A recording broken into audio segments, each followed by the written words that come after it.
14 বছর বয়সে কনে হয়েছিলাম,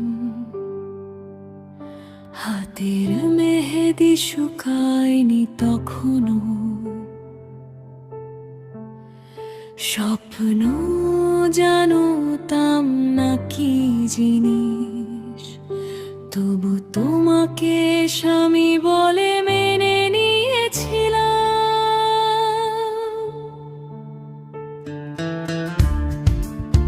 2 মাসের গর্ভ আমার বুকে, তুমি বলেছিলে ফিরে আসবো।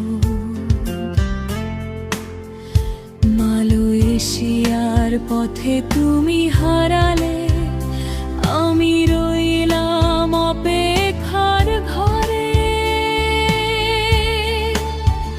চিঠি